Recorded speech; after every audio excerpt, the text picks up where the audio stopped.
G'day, movers and shakers. I'm going to make a fairly quick video, and I mean that this time. Well, I hope. They always turn into a bit of a rant, don't they? But I'm actually doing something, so I'll try and get back to it. But the reason I want to show you the hardest rubbish rig at the moment, I was starting to mess with some lighting. I've got two UV lights, for the race lights for each side, some WLED stuff. Been saving onto buttons and switches for God knows how many years, to get the right ones that I want and stuff. So I was getting to a point where starting to get into a little finite sort of stuff. But I wanted to show you while I was doing some of that, some upholstering and stuff. Two things. First was what I meant by the Christmassy sort of plug that I put in. And that's what I meant there, that plug that I made and that cord that I made there for a quick release compared to the factory piece of pus hair-like one they put in. That's what that is. That's what I meant by that, and that goes straight out the back there freely. It'll be heat shrinked, and I'm just looming it at the moment to see how I want the wires, but it's nice and free to move, and it goes straight into the wheel hub. So I think that's a good way to go. That's why I wanted to show you that for those that don't know. This is not what it looks like. It looks like Logitech or Logispec. That'll be even the case will be cut, so it'll even be a square, but essentially inside the motors have been souped up, rewired everything, moved the Hall effect sensor back 0.5, cleaned the magnet, that fixed all the gremlins, shaved the big main gear front and back, cleaned the bearings totally and made them like almost so like Super Swiss. They spin so freely, the front and back bearing with lithium, dry lithium grease. So that's pretty wild the way it works, but I will be cutting it back a bit, but that's why I wanted to show you it, and that way I'll just make like say this wheel here, so it's got put two tactile switches that I put under the suede, push to torque gears, whatever you want, push limit up or pit limit up, whatever you want. Just rubberized the cords onto the back. But see, I've made that hub, that connection. So it's not exactly quick release because you still need 3 screws, but it's stronger than factory and it's spin forever. But yeah, I'll just go plug, push it in, 3 screws, I'm done. So that's all I wanted to show you why I've got it off. That's just a golf club. Obviously that'll be removed. It'll be rare earth magnets, so it'll be stiffer, better action. Longer sticks I could do back of the palm. So it's a temporary stick, so you can remove that, put it on, so it's not in the way if you don't want it there. While doing some upholstery, just checking textiles that I want, make sure they're correct, and they are. I've got a lot of gluing to do. This is just tacked on to see how I like it.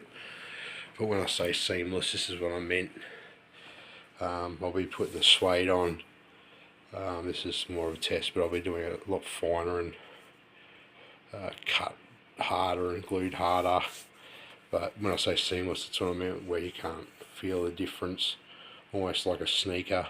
They'll be glued hard together, which this isn't, but almost like a good pair of Jordans. They'll be like a sneaker. They'll be really solid join, and run it all down, obviously full rubberized back. But yeah, I'm happy with, that's exactly what I thought it would feel like and be aesthetically. It'll just be done better. I'll try and get it like a good pair of Jordans, and it'll be nice. I was doing that, that's where I was at, and second reason I'm making this video is because while I was making some buttons and some switches, I wanted to see how quickly I could just turn it all on, and I did that. I put on Richard Burns Rally, and occurred to me that I had an issue, and it was something a feeling and a thing that I sort of thought I'd get better at, or maybe ignored. I didn't ignore. I knew it was there, but I didn't acknowledge it properly, and that was that I wasn't comfortable. I was comfortable driving all the vehicles, but I wasn't comfortable any time I was going to a hairpin or use the handbrake. So even at the start of a rally, I'd have the handbrake engaged, and it felt like it was finicky, like I could easily just release it, or it was jumpy, and then I'd let go of it. I'd go into a rally, I'd get to a hairpin, engage my handbrake, and hold on for dear life as I'd throw in the clutch and just send it almost like a tip in. And then it clicked. I'm at the start line. I've got my revs going. See that? See me brakes getting pressed in. See me clutch modulation. And then I see me handbrake 100% or 0%. And I clicked digital. So all good for quick shift, but here I am using my temporary quick shift as handbrake. So anytime I'm driving and I'm reaching for the handbrake, as soon as it engages, it's 100% or 0%, which is not ideal when you're racing a car, because you're meant to modulate the pressure, and it's meant to give you, response, as in resistance, to see how much pressure you're putting on the system. That's the whole point. So you might be coming in a rally car, you might be doing little touches of it, you might give it a nice big tug, like almost 100%, or not. You might feather it, you might slowly ease it on and off, you might touch it a couple of times, but like a clutch or a throttle or brake, it's part of the dance. So no wonder I was driving along, getting to these slower speeds to idle, if not stall speeds, where I'm good at not stalling a car. I'm good at throwing in a clutch and stuff, but I couldn't work out for some reason where I'd get to these slow speeds, go to throwing the clutches, you can get the car almost stopped, stall point with the brake on, and try and get it rotating. Throw that on and just over rotate, or not at all, because I couldn't hit that at a nice speed and go into a slide, because I knew that if I hit that, I'd just over rotate. So there you go. Long story short, what a dill. I watched Steve, Foot Down Racing, check him out, and he's smart. He's got his 5-speed, beautiful clutch work, things that work, things that you need. Here I am trying to build a simulator, all good and well, I have quick shifts and shit like this. I haven't even got a fucking handbrake that works. I mean, it's a vital part of a bloody car.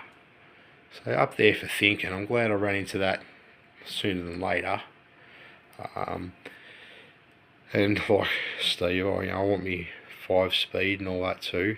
So I thought, well, here I'm doing all this stuff, I better go back to the drawing board, as far as I better get some mechanical stuff happening now, or instantly.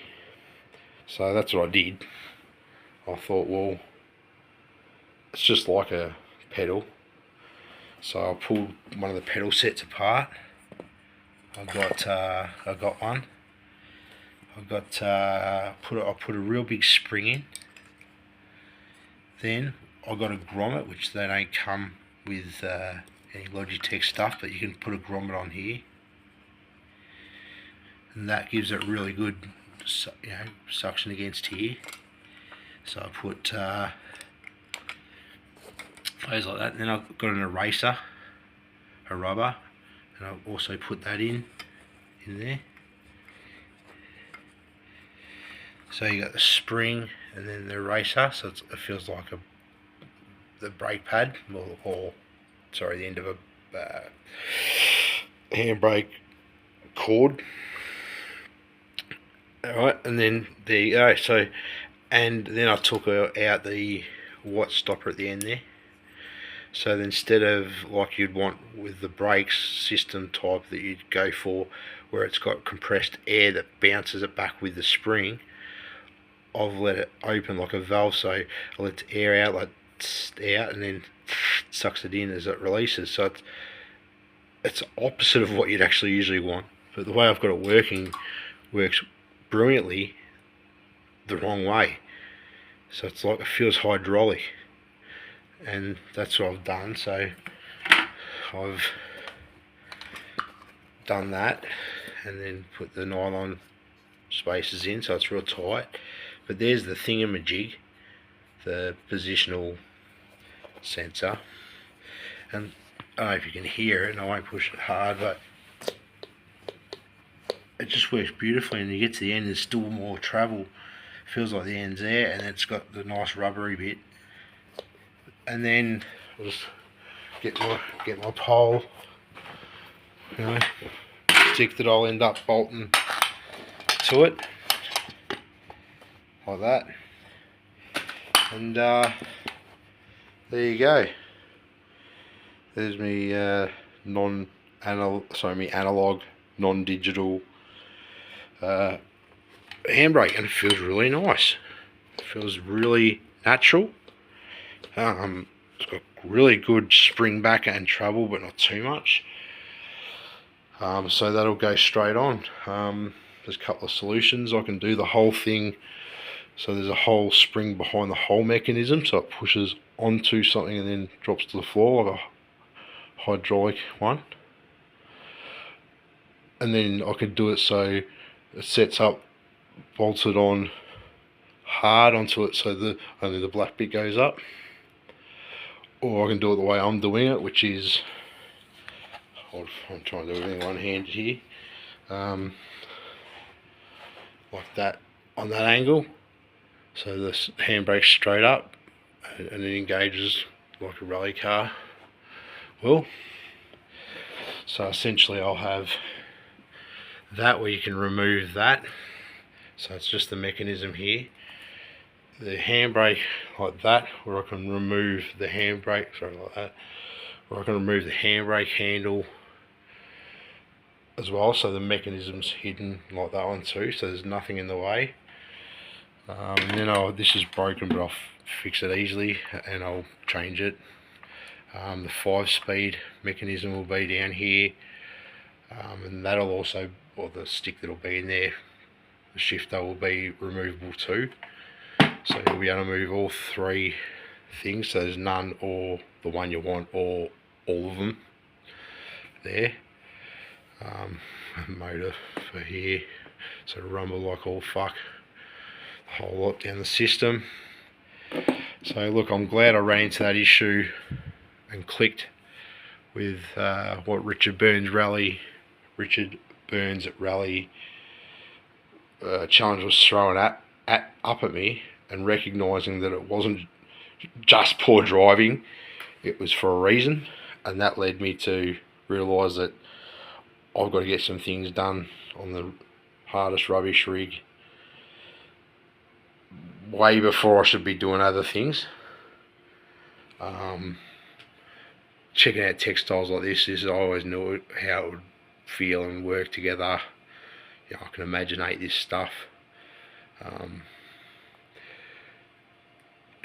Like I get surprised when shit works well or even at all for me, let alone the way I plan it, because I don't really have much of a plan.